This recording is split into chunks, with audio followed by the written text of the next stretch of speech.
Bonjour, nous sommes au Musée de l'air et de l'espace dans les nouvelles salles permanentes dédiées à la navigation aérienne et au contrôle aérien. Ce projet est l'aboutissement d'un travail de 3 années qui s'est concrétisé par un concours de scénographie. L'équipe projet a retenu l'agence Snoop et nous avons été séduits par leur scénographie aérienne. Leur approche fait la part belle à la vue sur le tarmac et ils exploitent pleinement le côté immersif avec l'aéroport en activité. On retrouve aussi des inspirations du ciel à travers ces mobilier en forme de nuage.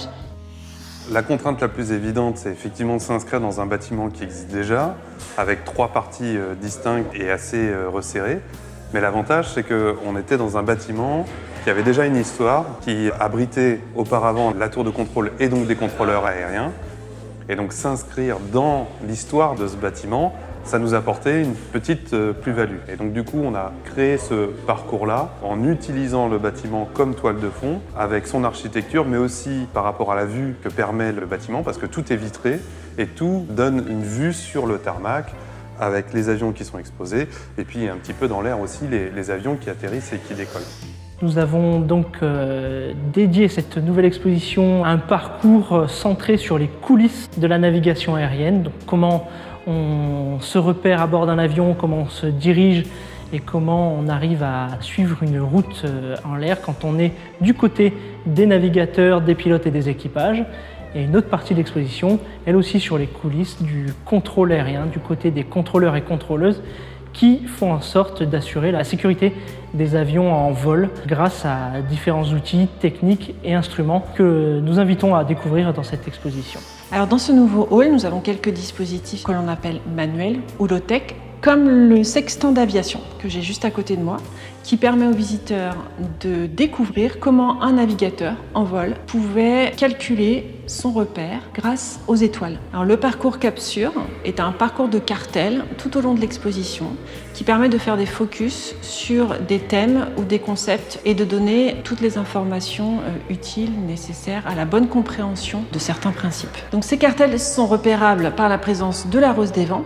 Ils sont bleus sur fond blanc et ils ont tous un texte et une illustration attenante. L'illustration graphique, c'est le domaine de Tristan Maillet, notre graphiste. Sur cette exposition-là, on avait cette envie commune d'avoir quelque chose qui soit à la fois relativement sobre, sérieux, avec une touche quand même de fantaisie qui intervient dans les couleurs employées, dans la trame qu'il a utilisée. Un peu aussi inspiré de ce qui se faisait au milieu du XXe siècle. Cette inspiration du XXe siècle, elle est assez généralisée dans l'ensemble de l'exposition et très bien traduite par Tristan Maillet. Alors, parmi tous les outils d'aide à la visite que nous proposons tout au long de l'exposition, il y a particulièrement un double jeu sur cette console.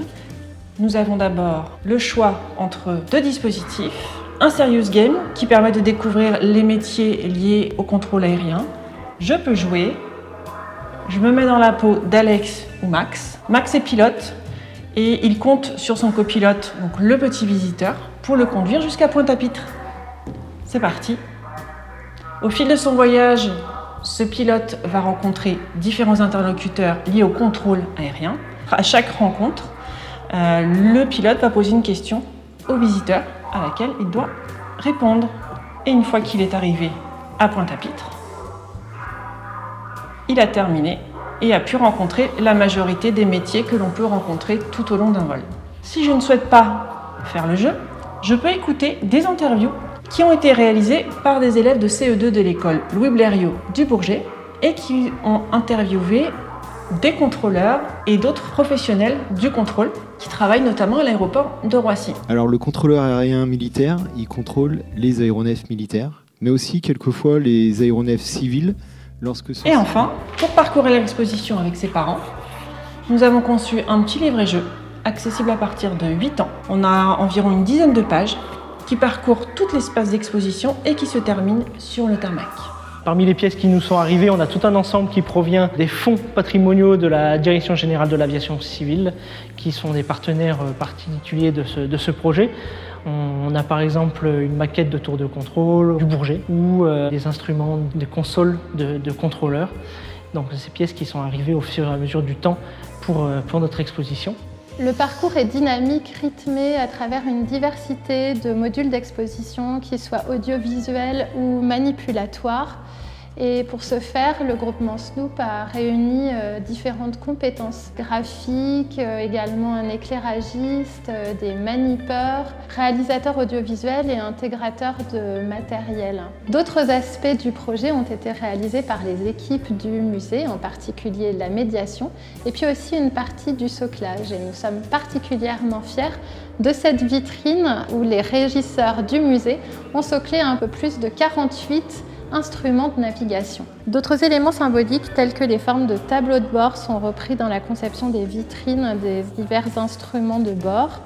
Leur accrochage est dynamique. Certaines vitrines présentent un accrochage par accumulation et d'autres sont beaucoup plus épurées pour donner envie aux visiteurs de s'intéresser à certains objets et approfondir sa découverte. Pour découvrir ce résultat, nous vous attendons au Musée de l'Air et de l'Espace.